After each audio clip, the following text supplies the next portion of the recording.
मुंबईचा महापौर हा कोण असेल? तो एकनाथ शिंदेच्या शिवसेनेचा असेल की भाजपचा असेल?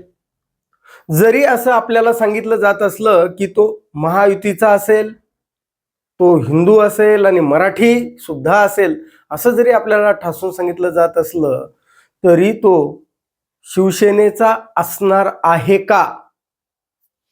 आणि जर तो भाजपचा असणार असेल आणि जर भाजपचा महापौर जर मुंबईच्या महापौरपदी बसला, तर एकनाथ शिंदेच्या शिवसेनेच्या अस्तित्वाला तडा जाणार आहे का?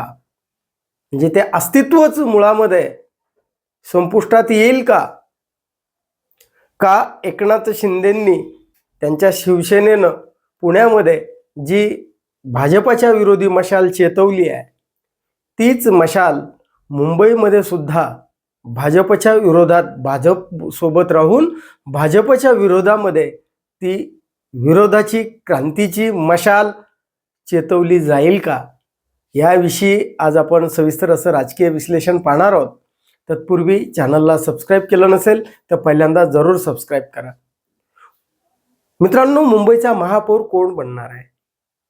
हा भाजपचाच होणार आहे हे सांगायला अगदी शेंबडं लेकरू सुद्धा सांगू शकतं की मुंबईचा महापौर हा एकनाथ शिंदेच्या शिवसेनेचा नसेल, तो भाजपचा असेल. आणि जर मग महापौर जर भाजपचा असेल, तर मग एकनाथ शिंदेची शिवसेना हिचं नेमकं अस्तित्व काय असणार आहे? एकनाथ शिंदेच्या शिवसेनेचं अस्तित्वच मुळामध्ये ठाकरे विरोधावरती अवलंबून आहे. 2029 ला जर आपल्याला स्वबळावर सत्तेत यायचं असेल, तर ह्या ठाकरे कुटुंबाचे किंवा या ठाकरेच्या शिवसेनेचं जे काही प्रभुत्व आहे, प्रभाव आहे जनमानसावर, तो कमी करायचा असेल तर या एकनाथ शिंदेची गरज म्हणून ही एकनाथ शिंदेची शिवसेना नव्यानं निर्माण करण्यात आलेली आहे. आणि जर मुंबईचा महापौर जर एकदा भाजपचा झाला, तर मग मात्र एकनाथ शिंदेचा राज्य सरकार चालवण्यासाठी काही उपयोग नाही. आता जे राज्य सरकार चालतंय त्यामध्ये एकनाथ शिंदेंना जे फेकलंय पुढे ते उचलायची वेळ आहे. आता त्यांच्या त्या रुसव्याला, फुगव्याला किंवा त्यांच्या त्या वाटाघाटीला मुळीच राज्य सरकारमध्ये अर्थ राहिलेला नाहीये. हे वास्तव पहिल्यांदा स्वीकारावं लागणार आहे आणि हे एकनाथ शिंदेच्या शिवसेनेनं सुद्धा स्वीकारलेलं आहे.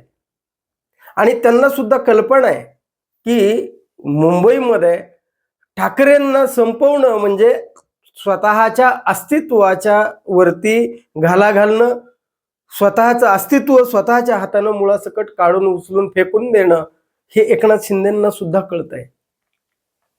आणि याच शिवसेनेचा जन्म कशासाठी झालेला होता? तर या मराठी माणसाला म्हणजे परप्रांतीयांचे, ते मग यूपी, बिहारी किंवा दक्षिणेतले जी लोक परप्रांतीयांचे, हिंदी भाषिकांचे लोंढे या मुंबईवर आढळतात, त्यातनं या मुंबईचं म्हणजे बकालपणा वाढतोय. कारण इथं नागरी सुविधावरती ताण येतो. म्हणजे यातनं या विरोधामध्ये म्हणजे मराठी माणसाच्या जमिनी जातात, मराठी माणसाचा रोजगार जातो, मराठी माणूस विस्थापित होतो. या मराठी माणसाला कुठंतरी ताठकाण्यानं मुंबईमध्ये त्याला स्वतःचं हक्काचं घर, हक्काची नोकरी म्हणजे त्याचा रोजगार शिल्लक असावा, यासाठी म्हणून शिवसेना ही जन्माला आलेली आहे.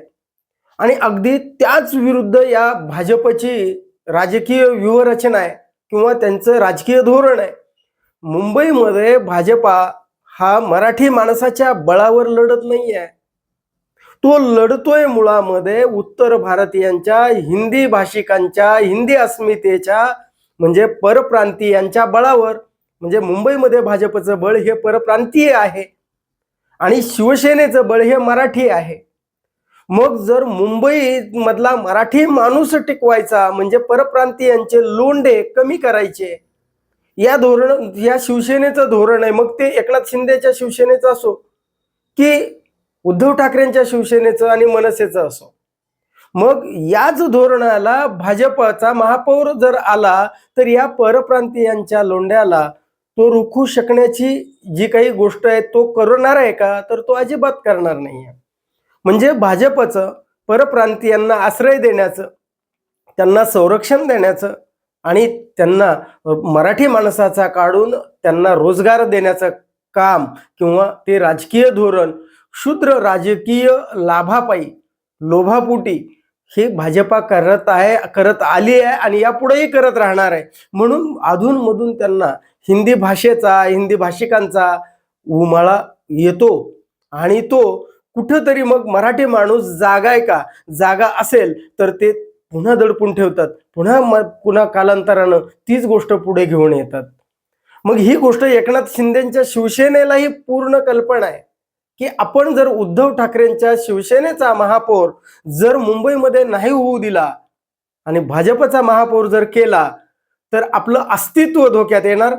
आणि दुसरं म्हणजे बाळासाहेब ठाकरेंचा वारसा कोणत्या तोंडानं सांगायचा. बाळासाहेब ठाकरेंचा वारसा सांगायचा तर मराठी माणूस इथला विस्थापित करणाऱ्या धोरणाला पाठबळ कसं द्यायचं. जर एकनाथ शिंदेचा जर महापौर होणार असेल तर मुंबईमधला मराठी माणूस सुद्धा एकनाथ शिंदेचा विचार केला असता त्यानं.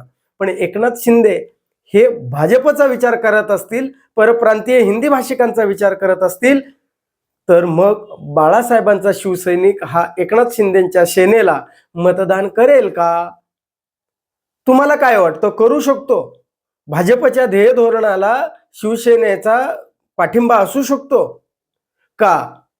एकनाथ शिंदेची जी काही विरोधाची मशाल त्यांनी चेतवली आहे, त्यांनी जी भाजप विरोधाची मशाल म्हणजे पुण्यामध्ये या भाजपनं आम्हाला अगदी शेवटपर्यंत ताटकळत ठेवलं आणि ऐनवेळी आम्हाला धोका दिला, आमचा विश्वासघात केला असं एकनाथ शिंदेची शिवसेना अगदी जाहीरपणे सांगते.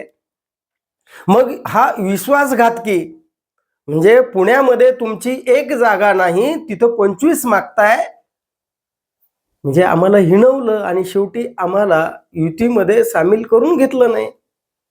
म्हणजे जो विश्वासघात आमचा झालाय, शिवसैनिकाचा जर खऱ्या अर्थानं विश्वासघात झाला असेल, एकनाथ शिंदेच्या शिवसेनेचा विश्वासघात झाला असेल आणि त्यांनी जर भाजपा विरोधाची मशाल जर चेतवली असेल, त्यांनी भाजपा विरोधात विद्रोह जर पुण्यापासून चालू केला असेल तर त्याची धग म्हणजे पुण्यामध्ये जो सुरू झालेला आहे तो विद्रोह मुंबईपर्यंत पोहोचणार नाही. हे कशावरनं?